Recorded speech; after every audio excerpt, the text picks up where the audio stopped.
Alright, so here we are in the middle of quite a bit of Dipsacus asperoides.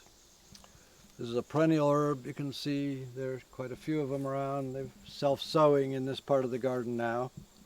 I planted a few of them a while ago and now they're getting around. So here it is in bloom. This one's kind of doing the opposite pattern, where it started blooming at the top and bottom, and these are buds in the center. Kind of the reverse of the other one. I actually never noticed that before. This here is blooming at the top. So this one is a yang tonic in Chinese medicine, known as Shu Duan. That's X-U-D-U-A-N. There aren't all that many yang tonics that we can grow, so it's nice to have this one. And its uses are particularly for broken bones and joint problems, similar to the Western one. The name Shu Duan means reconnect what is broken.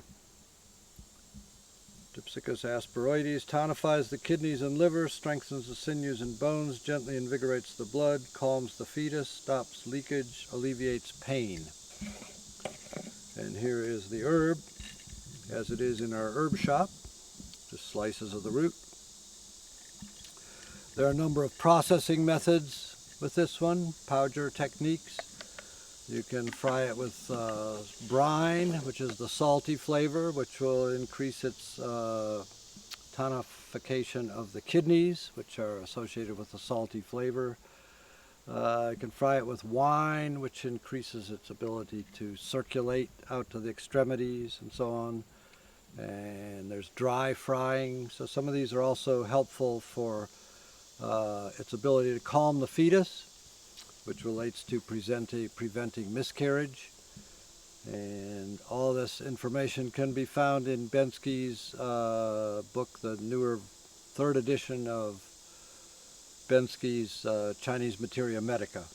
It has all the information on the processing. Used a lot for broken bones and joints, sore lower back and lower extremities, pain due to liver and kidney deficiency. That's often a cause of lower back pain or pain in the legs, knees, etc. Also any kind of traumatic injury to the major joints. This herb is involved in formulas. Used a lot by martial artists for healing up injuries, bruises, contusions, fractures, and so on. There is another species mentioned, Dipsacus japonicus, which we'll try and get you a photograph of. That one is a biennial.